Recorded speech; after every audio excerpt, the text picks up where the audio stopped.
수에즈 운하 좌초 사고 발생 엿새째, 예인선 여러 척이 현장에 투입돼 에버기븐호 선체 부양을 시도합니다.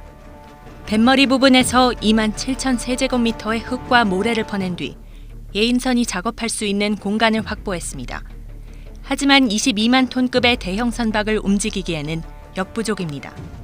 급기야 마지막 수단으로 에버기븐호에 실린 화물을 일부 내리는 방법도 검토되고 있습니다. 하지만 화물을 내리는 작업 또한 적지 않은 시간이 걸릴 것으로 예상돼 쉽지 않은 상황입니다.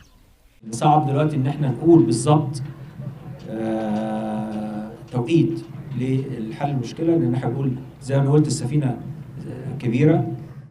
대체 노선을 확보하려는 해운업계의 고민도 깊어지고 있습니다.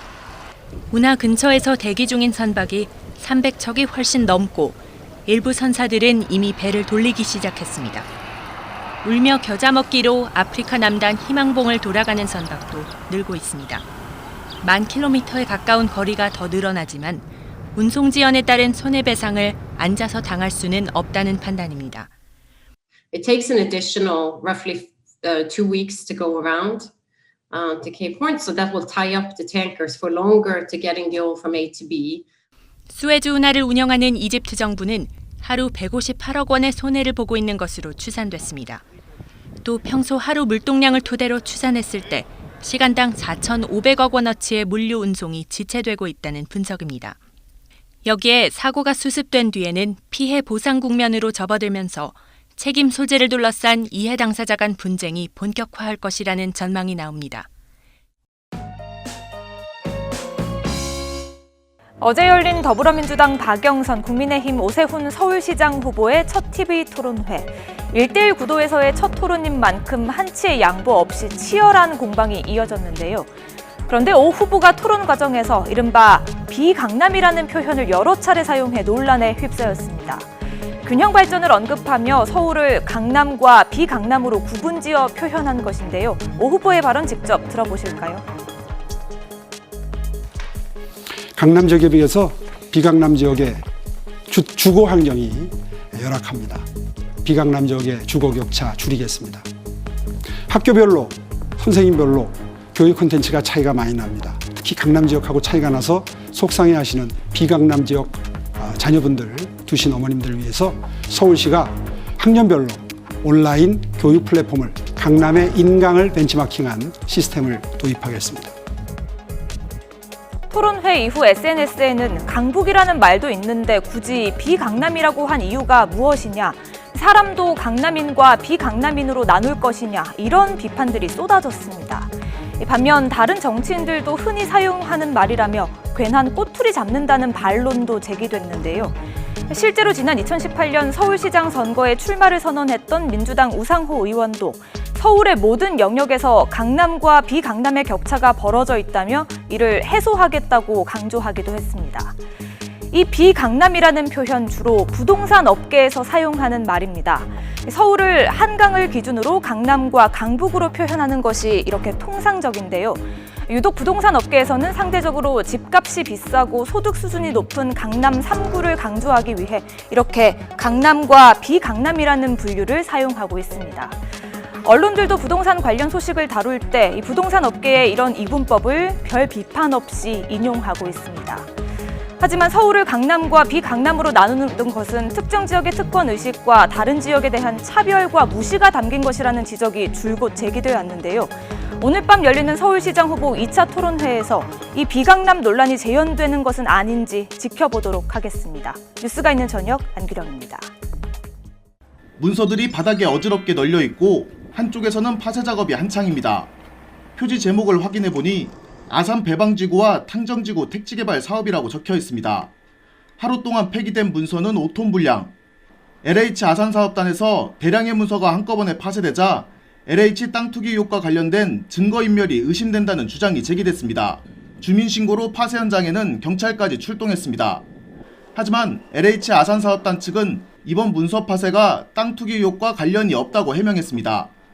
먼저 사업단 이전 계획이 지난해 12월 세워지면서 15년 동안 보관해오던 참고용 출력물이나 사본을 파쇄한 것이라고 설명했습니다. 또 사업단은 공사 업무만 담당하고 있어 땅 투기 의혹과 관련된 도시개발사업 지구지정과 토지 보상 등에 대한 서류는 전혀 없었다고 밝혔습니다. 그리고 폐기된 문서 모두 LH 전자결제 시스템에 등록돼 있다고 강조했습니다. 현장을 확인한 경찰도 파쇄된 문서가 보존기간이 지난 것이었고 절차에 따른 일상적인 업무로 판단했습니다. 경찰이 LH 직원들의 땅 투기 수사를 벌이는 가운데 평소 같으면 그냥 지나쳤을 문서 파쇄 행위에도 시민들은 의혹의 시선을 보냈습니다. YTN 이상군입니다.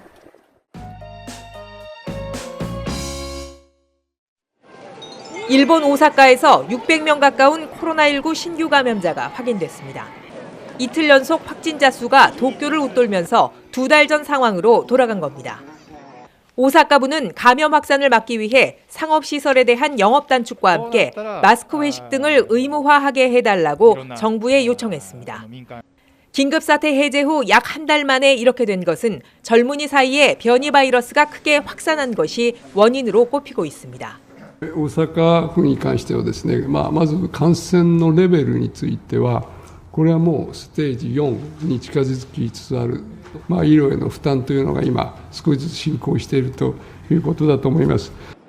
도쿄 역시 한 주 전에 비해 감염자 증가세가 뚜렷해 4차 유행이 이미 시작됐다는 전문가 분석이 잇따르고 있습니다. 이런 상황 속에 코로나 담당 부서인 후생노동성 직원 20여 명은 자정 가까이 심야 회식을 벌여 공분을 사고 있습니다.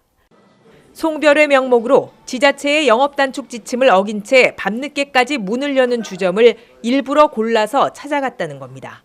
そこは大変申し訳ないことであって、こうしたことが二度と再び起きないようにですね、点検と厳重な対処。 가뜩이나 느린 일본 내 백신 접종을 놓고도 엇박자가 이어지고 있습니다. 일본 정부 당국자는 한 방송에 출연해 접종 장소에 따라 다른 회사 백신을 두어 원하는 것을 골라 맞을 수 있게 하겠다고 했습니다. 하지만 이 말은 불과 이틀 만에 뒤집혔습니다. 今、戦略を検討しているところでございますので、まだ何も決まっておりません。勇み足の発言を撤回をし、お詫び申し上げたいと思います。 연립여당인 공명당 야마구치 대표는 백신을 둘러싼 논란에 대해 국민에게 혼란이 없도록 정부가 한 목소리를 내야 한다고 꼬집었습니다. 스웨즈 운하 당국은 이번 사태로 이집트의 평판이 손상돼 마땅히 배상금을 받아야 한다고 주장했습니다. 운하 통행료 손실과 준설과 인양 작업으로 인한 운하 파손, 장비와 인건비 등을 고려할 때 10억 달러, 우리 돈 1조 1천억 원 정도를 배상금으로 받아야 한다는 입장입니다. 그러나 어느 곳에 배상금을 청구할지는 밝히지 않았습니다. 에버기브노의 선사는 타이완의 에버그린이지만 선주는 일본의 쇼웨이 기센이고 선적은 파나마입니다. 선사인 에버그린은 기자회견에서 보상금 지급을 요구받을 일은 거의 없을 것이라고 주장했습니다. 스웨즈 운하 중간 비턱 호수로 애인된 에버기브노에선 사고 원인 조사가 진행되고 있습니다. 항해 데이터 기록 장치 분석 등에 최소 일주일은 걸릴 것으로 전해졌습니다.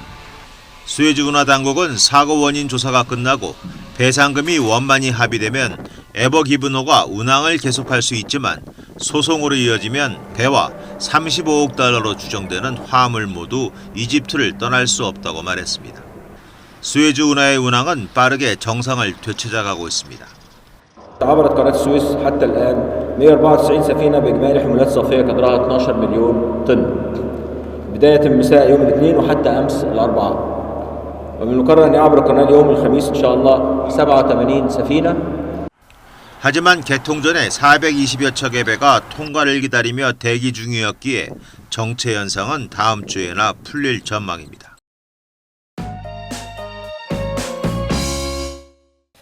친형이 출연료를 횡령했다고 밝힌 개그맨 박수홍이 친형을 상대로 결국 법적 대응에 나섰습니다. 이제 더는 형 측과 원만한 합의가 불가능하다고 밝혔습니다. 보도에 김혜은 기자입니다.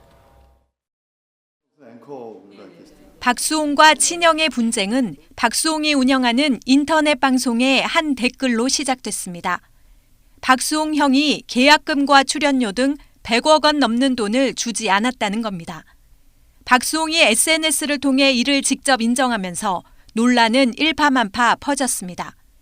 데뷔 후 성실의 아이콘으로 통한 박수홍이었기에 관심은 더 커졌습니다. 나름 제가 이제 신조어라고 생각했던 거는 쉬지 말자, 꾸준히 하자. 일이 들어오면은 작은 일에도 감사하면서. 박수홍은 지난해 7월까지 전 소속사 대표인 친형 부부에게 재산 관련 전권을 위임한 것으로 전해졌습니다. 박수홍 씨가 형에 대한 믿음이 워낙 절대적이었다고 합니다. 그래서 이제 본인의 출연료, 세무, 회계, 법인 설립 이런 전권을 전부 다 형에게 맡겼대요. 박수홍은 금전적 피해를 밝힌 지 엿새 만에 결국 형을 고소하기로 했습니다. 박수홍의 법률 대리인 측은 형 부부가 30년 동안 매니지먼트 법인을 운영하면서 7대3 분배 약속을 지키지 않았다고 주장했습니다. 그러면서 양측 재산을 투명하게 공개해 7대3 비율로 나누자는 합의안을 제시했지만 받아들여지지 않았다고 설명했습니다. 또 형의 지인이 주장한 박수홍 명의의 아파트는 세 채가 아니라 두 채고 한 채는 매각 중이라고 덧붙였습니다. 형제 사이에 거액이 거론되는 사안인 만큼 연예계뿐 아니라 일반인 사이에서도 큰 관심으로 떠올랐습니다. 특히 아직 미혼인 박수홍이 배우자나 자녀 대신 부모와 함께 예능 프로그램 등에 출연해온 만큼 혼자 사는 미혼자의 공감이 이어지고 있습니다. 형, 조카, 유산이라는 키워드가 등장하고 그러다 보니까 나를 그렇게 유산 상속해줄 사람 정도로 생각을 하는 걸까? 박수홍 측은 오는 5일 정식 고소를 제기할 방침이어서 결국 시시비비는 법정에서 가려질 것으로 보입니다. YTN 김혜은입니다.